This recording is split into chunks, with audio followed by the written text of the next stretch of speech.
नमस्कार दोस्तों, स्वागत है नए वीडियो में एक बार फिर से आप सभी का। दोस्तों, क्लास 10th पृष्ठीय क्षेत्रफल और आयतन का एक अच्छा सा सवाल लिखा हुआ है। चलिए आज हम लोग इस सवाल को हल करते हैं। तो यहाँ पर लिखा है, भुजा 7 सेंटीमीटर वाले एक घनाकार ब्लॉक के ऊपर एक अर्धगोला रखा हुआ है। अर्धगोले का अधिकतम व्यास क्या हो सकता है? इस ठोस का पृष्ठीय क्षेत्रफल ज्ञात कीजिए। तो यहाँ पर हमें दो चीजें बतानी है। सबसे पहले हमसे पूछा जा रहा है, ब्लॉक के ऊपर एक अर्धगोला रखा हुआ है, अर्धगोले का अधिकतम व्यास कितना हो सकता है ये बताना है, और फिर इस ठोस का कुल पृष्ठीय क्षेत्रफल भी बताना है। तो चलिए दोस्तों हल करते हैं। बहुत ही आसान सवाल है। दोस्तों सवाल में लिखा है एक घनाकार ब्लॉक, यहाँ पर कोई ब्लॉक है, घनाकार है यानी घन के ही आकार का है। तो यहाँ घन बना लेते हैं। दोस्तों यहाँ पर घन का चित्र बना लेते हैं ताकि आपको अच्छे से समझ में आ जाए। तो इस तरह से यहाँ पर हमने एक घन बना लिया है। दोस्तों सवाल में लिखा है भुजा 7 सेंटीमीटर वाले एक घनाकार ब्लॉक। ये जो घनाकार ब्लॉक है इसकी भुजा है 7 सेंटीमीटर। घन की प्रत्येक भुजा बराबर होती है, यानी घन की लंबाई, ऊंचाई और चौड़ाई ये सब घन में बराबर होता है। तो यहाँ पर घन की भुजा कितनी होगी? 7 सेंटीमीटर। सवाल में दिया गया है, यहाँ लिख लेते हैं 7 सेंटीमीटर। चलिए अब आ जाते हैं सवाल पर। लिखा है एक घनाकार ब्लॉक के ऊपर एक अर्धगोला रखा हुआ है। इसके ऊपर एक अर्धगोला रखा हुआ है। तो यहाँ अर्धगोला बना लेते हैं साइड में। मान लेते हैं ये अर्धगोला है। इस तरह से अर्धगोला यहाँ पर हमने बना लिया। ये अर्धगोला इस घनाकार ब्लॉक के ऊपर रखा हुआ है। चलिए यहाँ रख लेते हैं। तो यहाँ पर इस तरह से ऐसे रख लेंगे, ऐसे। तो घनाकार ब्लॉक के ऊपर अर्धगोले को कुछ इस प्रकार से हम रखेंगे। दोस्तों यहाँ पर हमसे पूछा जा रहा है अर्धगोले का अधिकतम व्यास कितना होगा। तो ये जो अर्धगोला है ये अर्धगोले का व्यास है, यहाँ से लेकर यहाँ तक। ये त्रिज्या है और ये भी त्रिज्या है। तो यहाँ से यहाँ तक ये व्यास है। तो यहाँ पर ये जो व्यास है अर्धगोले का ये होगा ये, और यहाँ से यहाँ तक त्रिज्या, ये भी त्रिज्या। तो अर्धगोले का अधिकतम व्यास कितना होगा? इस भुजा के ही बराबर, इस भुजा के ही बराबर इसका व्यास अधिकतम हो सकता है। तो भुजा कितनी है? 7 सेंटीमीटर। तो यहाँ पर लिखेंगे दिया है, दिया है। क्या दिया गया है? भुजा का मान। यहाँ पर लिखेंगे घनाकार, घनाकार ब्लॉक की भुजा। घनाकार ब्लॉक की भुजा को ए से लिख लेते हैं। ए बराबर कितना लिखेंगे? 7 सेंटीमीटर। ये दिया गया है। तो सवाल में पहले पूछा जा रहा है अर्धगोले का अधिकतम व्यास। अर्धगोले का अधिकतम व्यास कितना होगा? इस भुजा के बराबर। तो यहाँ पर लिखेंगे अर्धगोले का अधिकतम व्यास। अर्धगोले का अधिकतम व्यास, व्यास को डी से लिखते हैं। डी बराबर कितना होगा? 7 सेंटीमीटर। 7 सेंटीमीटर।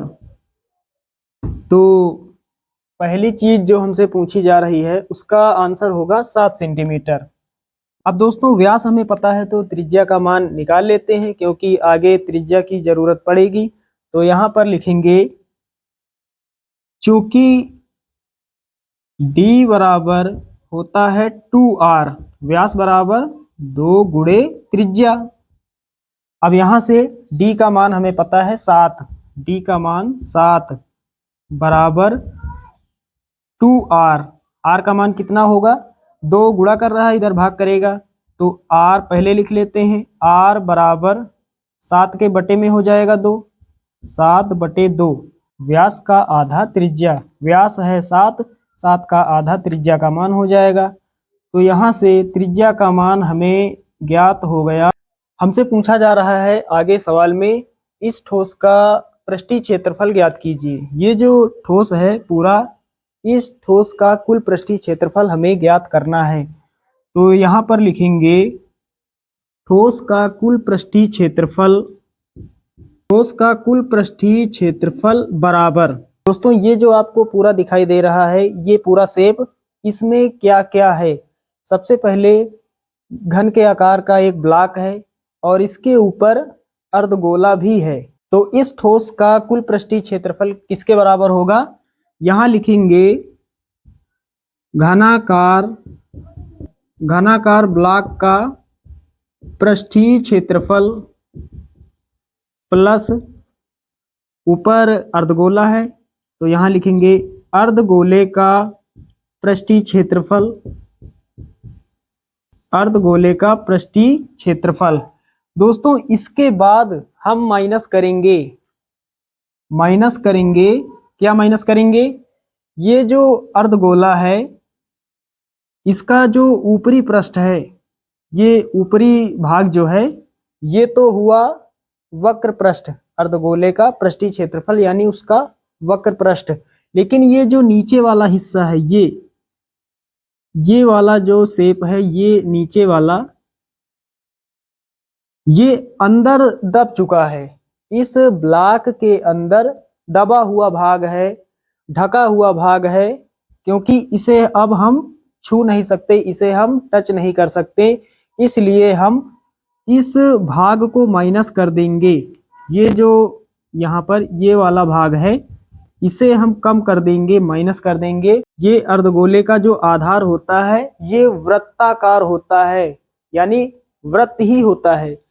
तो वृत्त का क्षेत्रफल हम माइनस कर देंगे, यहाँ पर लिखेंगे वृत्त का क्षेत्रफल, तो यहाँ पर माइनस वृत्त का क्षेत्रफल। तो घनाकार ब्लॉक का पृष्ठीय क्षेत्रफल कितना हो जाएगा?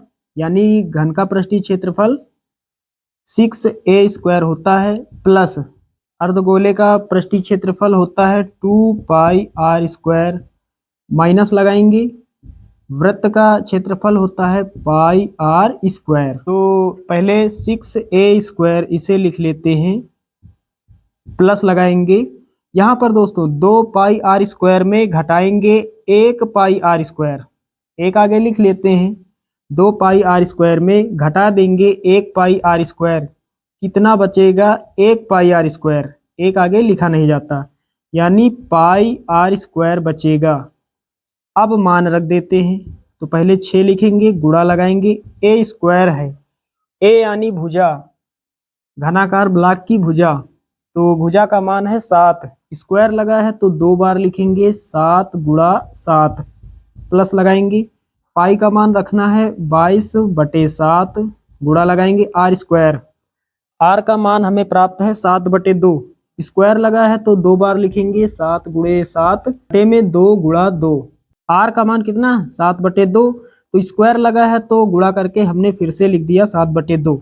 चलिए अब सॉल्व कर लेते हैं।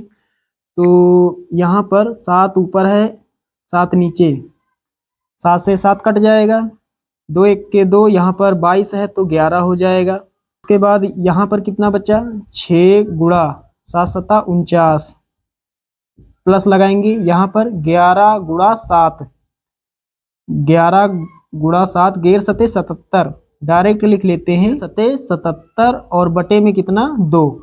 अब दोस्तों आगे सॉल्व करते हैं। 49 का गुणा 6 से कर देते हैं, तो 9 छके 54 का 4 हासिल 5 और 6 चौके 24 और 5 कितना हो जाएगा? 29, 294 प्लस 77/2, 77 को 2 से भाग देना है, 77 का आधा कितना होगा?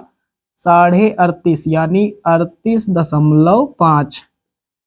अब जोड़ देंगे तो 294 प्लस 38.5 कितना होगा? 8 4 12 का 2 हासिल 1, फिर यहाँ पर 9 3 12, 1 हासिल वाला 13, 13 का 3 हासिल 1, 2 और 1 हासिल वाला 3, 332.5। यहाँ पर क्षेत्रफल निकाल रहे हैं तो क्षेत्रफल को सेंटीमीटर स्क्वायर या फिर वर्ग सेंटीमीटर में लिखा जाता है। तो साथियों उम्मीद करता हूँ कि ये सवाल आप सभी लोग अच्छे से समझ गए होंगे।